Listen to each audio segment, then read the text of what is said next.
Please be seated.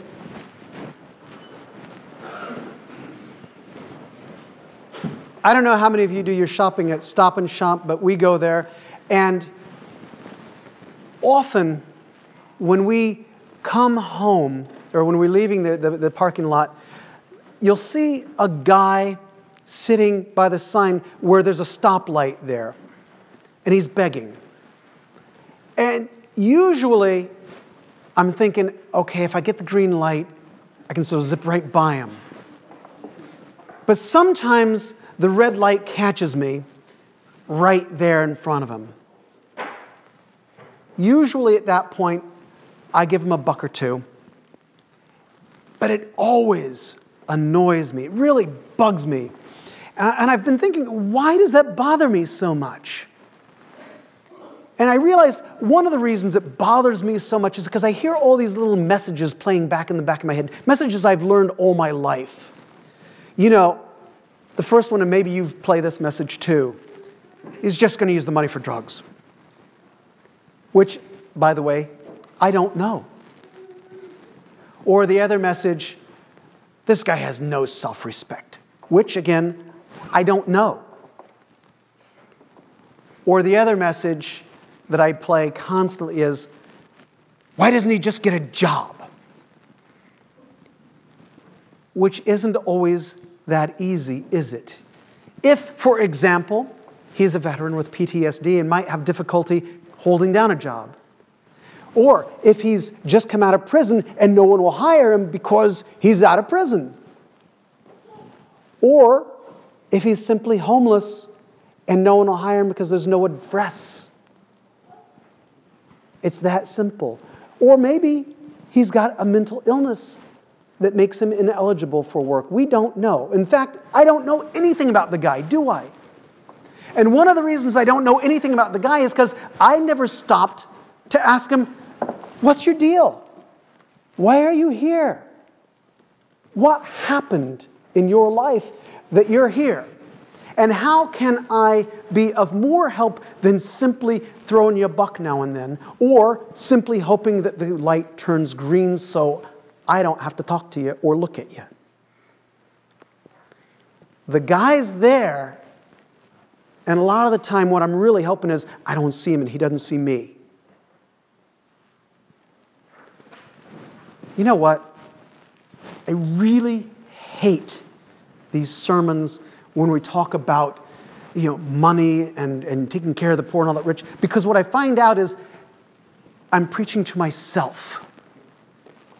And I don't like those sermons because it doesn't look good, least of all for me. But I can comfort myself with this. It's a very, very old sermon. This sermon has been preached for thousands of years. All you have to do is look at Amos. It's the exact same thing. Amos, who lives in the southern part, you know how Israel got divided between Israel up in the north and Judah down in the south. They had the Civil War. Now they've got two different countries. Amos is from Judah down in the south. He goes up to the north because God calls him to, not because he wants to. He does not want to do this sermon either.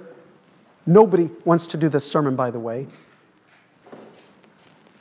But he goes up there and he says, you who are so rich, you who can sleep in ivory beds, who can eat veal and lamb, the fattest lambs, who can have the richest oils, and you're drinking, and when they describe these cups they're drinking out of, these are not little things. They're drinking the finest wines out of the biggest chalices. And he says, you've got all this leisure time. You have time. You don't have to go work. You can go sit there and compose your songs, and you can improvise because you've got time. And you've got all the goods. And you don't see Joseph who is suffering. Now, what does he mean by Joseph? Well, you know in the Old Testament, you remember Joseph, who was the son of Jacob, who Jacob loved, and he gave him the coat of many colors. Remember that one? and his brothers hated him, so they sold him off into slavery. He's saying, you are the brothers who sell Joseph into slavery. He's suffering and you don't care. Why do you not care? Because you don't see him. And you don't see him because you don't want to. Because you're too busy composing your wonderful little songs, drinking your wine, lying on your beds, lounging around, worried about you. And your people suffer. Now, Amos isn't just talking about the people up north, up in Israel. When he talks about Joseph, and he uses that word, he's talking about all the people of God. Up in the north, down in the south, he's talking about everybody.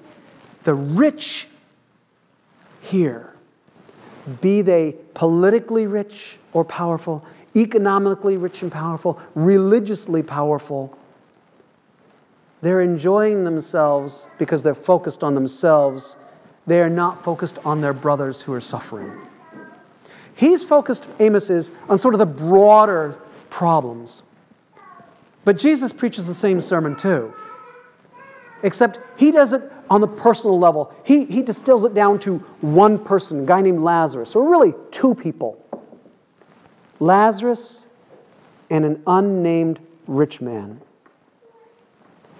One of the funny things about this parable that he teaches is that usually in the teaching, if somebody doesn't have a name, that means they're not important. And usually it's someone who is lowly or a woman. Rarely are women given names in some of these stories. Or the poor don't get a name. But this time it's flip-flopped. The guy who is poor, and I mean really, really poor, is given a name, Lazarus. And the rich guy has no name.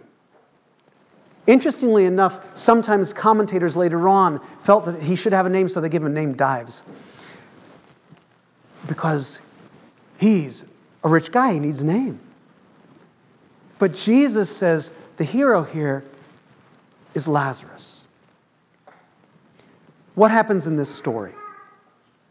The rich man is living his wonderful life, wondrous life, right? And Lazarus is lying out in the streets. He's too weak to fend off the dogs as they try to lick his sores. He can't even beg. He's so weak. And of course, eventually he dies. The rich man continues to live his life. He knows the name of Lazarus, interestingly enough. But perhaps that's just because Lazarus is the town drunk. Everybody knows that's Lazarus. They know the name, they don't know him. They don't know why he's in that condition. And they don't really care. They see him, but they don't see who he is. They turn a blind eye to him. Jesus tells this wonderful story where the rich man then finally dies. Only he ends up in hell. Now, I want to be clear. Jesus is not saying this is exactly how things go when you die. He is not describing exactly how hell is, so we can't get caught up in those details. He's telling a story to get the point across. And the point is that the rich man, even when he's suffering in hell and looks up and sees Lazarus enjoying heaven, he still doesn't see Lazarus. He says, I'm suffering here. Send Lazarus down to come take care of me. The only thing he sees about Lazarus is it's somebody he can use to take care of himself. It's all about him. And when Abraham says, no, that's not going to happen, then the rich man says, okay, then send him to my brothers because they're still alive. They still have a chance to repent, right? He still doesn't get it. He's still using Lazarus as a tool.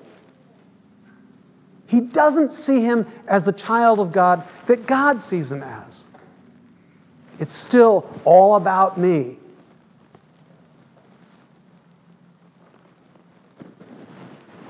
And then Abraham says, no.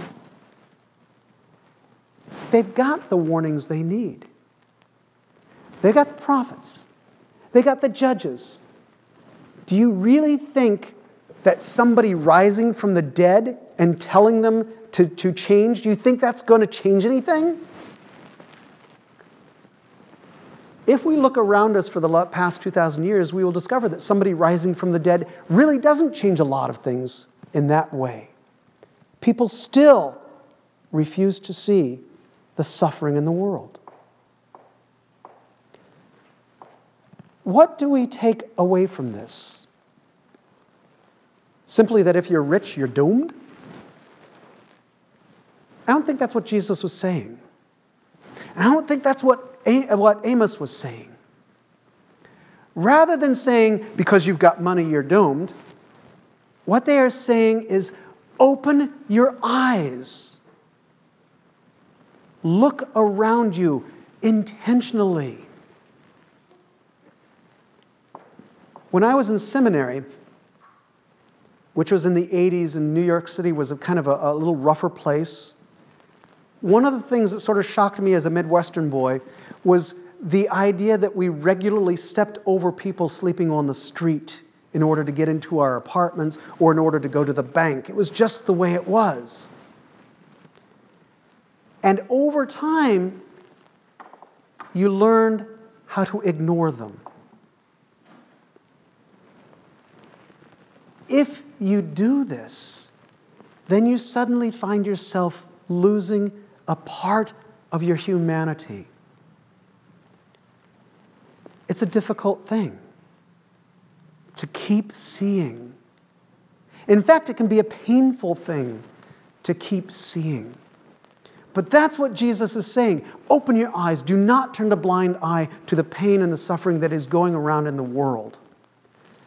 And it is everywhere. I tried to read this book several years ago, and I found that it was really hard. In fact, I couldn't do it because when you see all the pain and suffering, it can feel oppressive. This book was called The Tortilla Curtain, and it was about some Mexicans who came into the U.S., and I don't know if they came with papers or without papers. I can't remember that. It almost didn't matter because the way people treated them was independent of whether or not they had legal status. In this book, they were treated so horribly, so consistently, day in and day out, that I couldn't even get through a few chapters of it because it was so oppressive. If you read some of our history, how we treat each other, it becomes oppressive. You know, the broken treaties with Native Americans, which is why a few weeks ago I preached about how proud I was of the church standing with the tribe in Standing Rock in North Dakota, where the land that they do have is basically trying to be taken away, or the water they do have.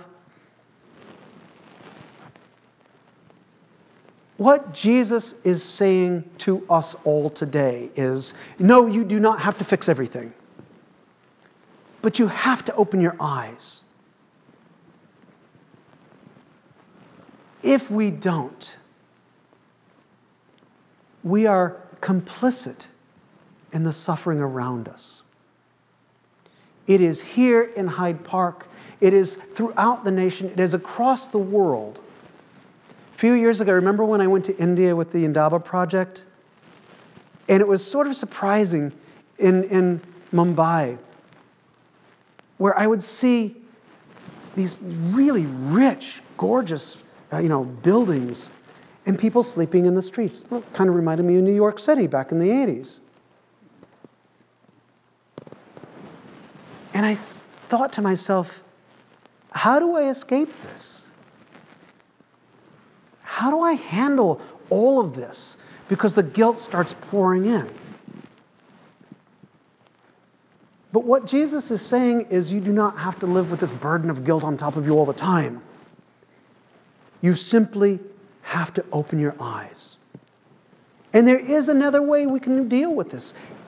When we see something, we have been given by the grace of God the option to act to stand with those who are oppressed, to talk with our elected officials about care for those who are poor, who are suffering, the mentally ill, the veterans who come and suffer PTSD.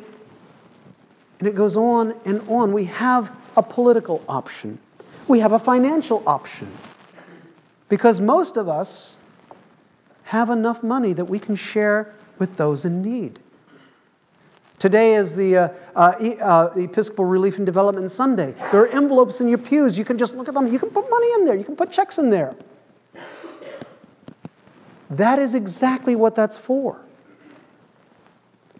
And we have religious options.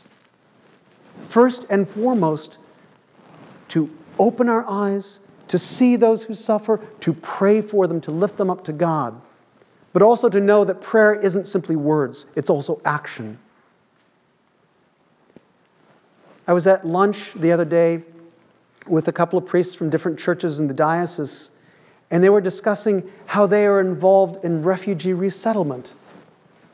I thought, really? What does that mean? They said, well, we sponsor a family and we pay for them to do things. We get them English lessons. We do all this sort of stuff. And I said, you guys are doing that?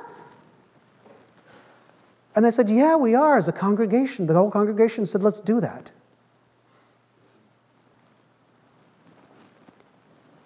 God gives us incredible gifts and incredible ways to share those gifts.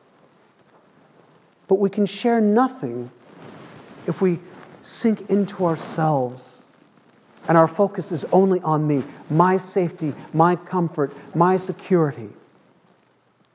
That was the sin of the rich man in the gospel. That was the sin of the rich in Amos. We can, if we want, simply say, I don't want to see it. I never saw that guy at Stop and Shop.